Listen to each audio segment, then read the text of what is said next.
Jumalan armoa ja rauhaa teille kaikille.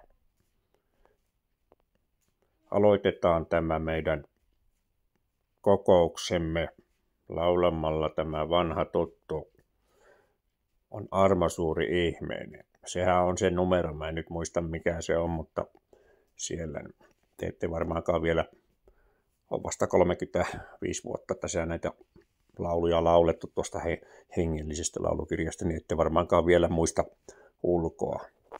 Joo, ei me vielä muisteta. No niin, hyvä. Ja nyt meillä ei ole säästöjä tällä kerralla, mutta me voimme. Ja ensin ilmoitusasia. Vanhemmiston kokous on tämän tilaisuuden jälkeen. Ja siinä me käsitellään muun muassa tämmöistä tullut ilmi, että meidän seurakuntaamme on luikerrellut tämmöistä tämmöinen ylistyskokous. Mitä me teemme, että tämmöisiä ylistyskokouksia ei tule meidän seurakuntaamme? Eihän se käy, että Jumalan seurakunnassa ylistetään näin. Joku raja siihenkin pitää tulla, varmasti. Ja sitä vartenhan me olemme, me tärkeät vanhemmistoveljet. V kirjoitetaan isolla, kumpikin V.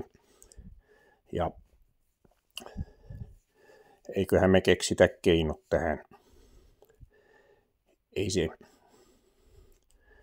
niin kuin Raamatussa sanotaan, että kaikissa opintuulissa heiteltäviä me emme ole.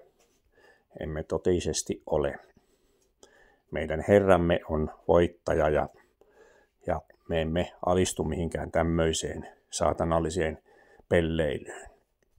Täällä oli eilen illalla ollut kuulemma, oli nostettu oikein kädet ylös ja ennen kaikkea sanottu, että näistä meidän pyhistä rakkaista laulukirjoista, me hengellisistä laulukirjoista ei laulettaisi.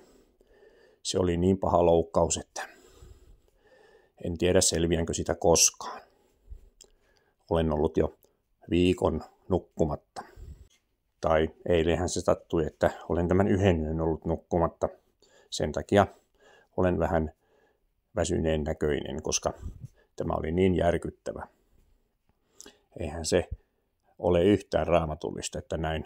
Kyllä sitä voi 2 tai 3 laulua, ylistyslaulua olla ja käsiä voi hivenen nostaa, mutta ei nyt ihan ylös asti. Ja on se jotenkin huolestuttavaa, että seurakunta tämä on tämä meidän koti, niin ei tänne kotiin tulla noin vaan kaikennäköistä tämmöistä saatanallista eksytystä tuomaan.